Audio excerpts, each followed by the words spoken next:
Hi, in this tutorial I'm going to explain you how to load initial data into the database table.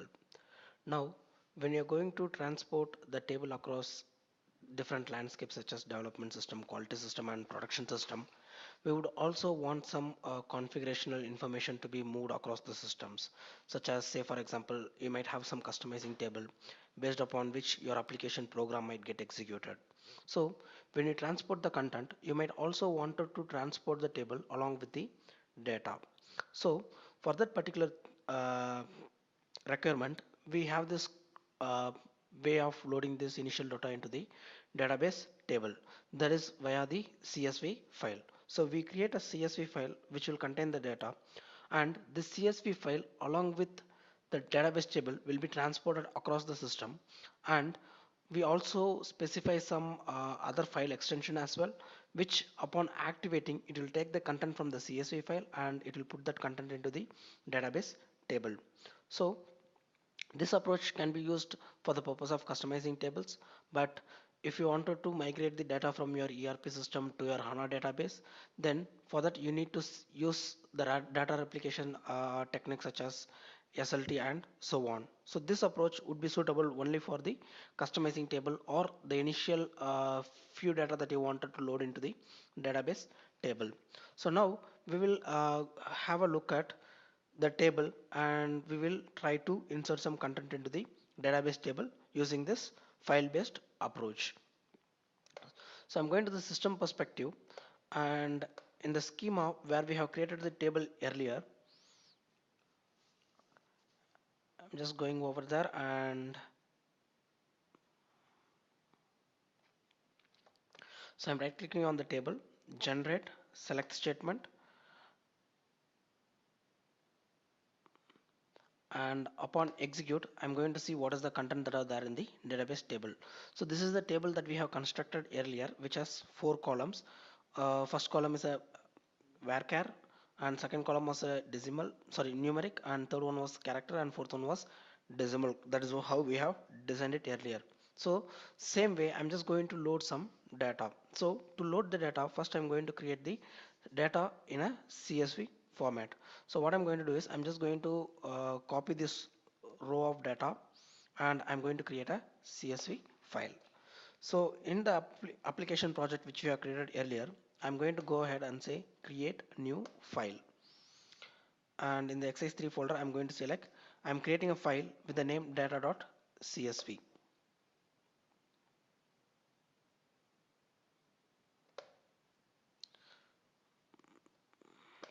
So initially when you create this CSV file, it will open in Excel format. So I'm just going to keep it simple. I'm just going to use the plain text editor, and I have pasted the content that we wanted to paste. So this is a comma separated file. So I'm just separating each and every column by a comma. So now you can see that we have created some content. So let's say ABC, and I will keep it to 110. So I'll just replicate this and I will create some more row of information. So 1, 2, 3, 2, 3, 4, BCD, CD,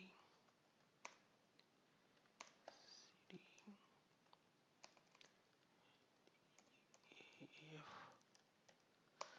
9, 8. Okay, so I have just created some sample data. So this is the data that I'm going to upload using this approach into the database table which I have shown you. So now activate this file.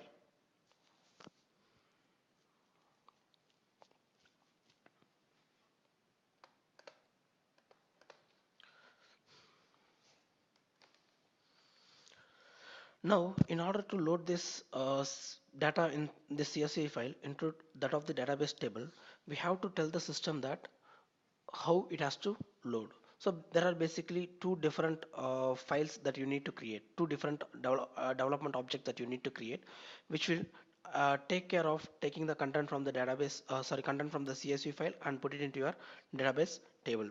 So one file extension is called as the table import model. So This table import model, what it tells your system is that it will tell your system that what is the kind of file that you're going to upload into the database table and into which database table you're going to upload this content. So this is what the information that will be contained inside the data import model. It will contain in which database table you're going to put your content to. And there is another file extension which is called as a table import data. So what this table import data it does is, upon activation of this table import data, it will say like which import model I have to implement and what are the CSV file I have to take to implement that particular model. So in the first file, in the import model, I told them that I wanted to upload a CSV file and I wanted to upload it into this particular table. In the second file, I will be telling that I wanted to implement this model file and I wanted to take the CSV file as a reference for that particular model. So first, now that we have already created the data, I am going to create the table import model. So the extension for creating the table import model is HDB TIM. So I'm just going to give the table name so that we can have a clear understanding on this particular model will add data to this particular table. So it is not mandatory, I'm just adding it for my own purpose. So I'm just going to say HTTP TIM and I'm going to create this file. So now here I need to tell the system that what are the type of files that I'm going to import. So to say that, you have to give this variable list CSV files equal to CSV files. So I told the system that I wanted to have this CSV files. Okay, when I import this model, I will take the CSV file and into which database table I have to put this content to. So I wanted to put this content into, I wanted to import this content from the CSV files into this schema, this database table. So I have to give the schema reference as well as I have to give the database table name.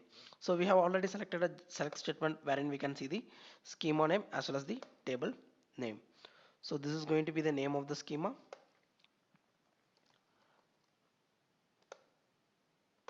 and this is going to be your database table name. So I have given the name of the schema and I have given the database table name.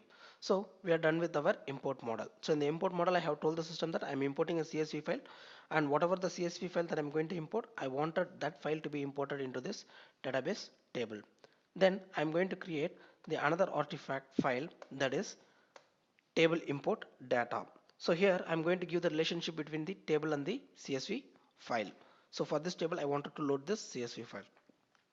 So I'm going to give the name of the table demo underscore table dot htb tid. So the file extension for creating this database table import data is htb tid. So I have created the file with that particular name. Now here I need to tell that what table model I need to implement. So I'm saying that when this particular file has been activated, you need to implement this particular file. I wanted to implement this demo underscore table htb tim file, which is there under the folder exercise 3. So exercise 3 would be the package name, and you need to give this dot representation to access the file path only when you're navigating through the package.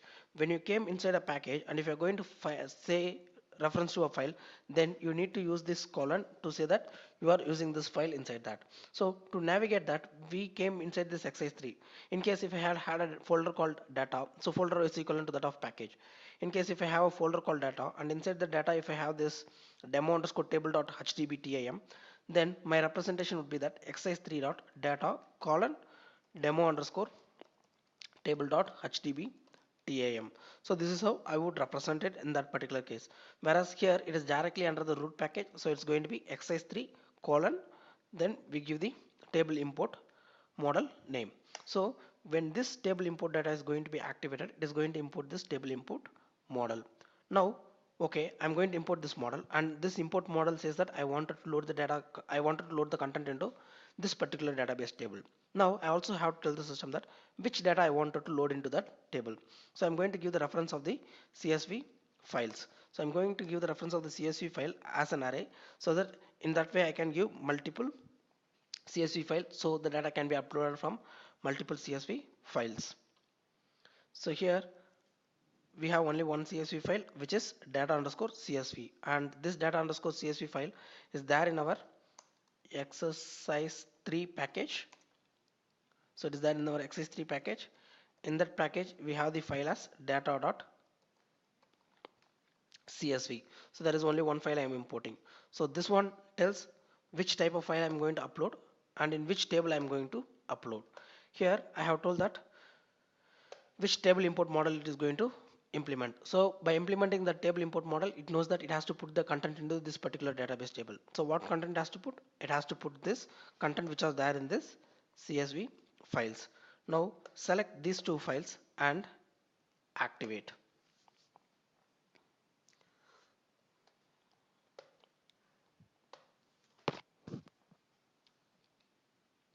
So you probably get this warning in the latest version of HANA, because in the latest version these two files has been implemented into one file, which I will explain later.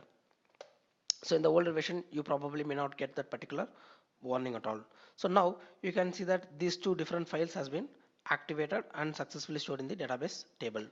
Now if we go to this console and if we execute this select statement again, you could actually see that the content which I have imported using the CSV file will be imported.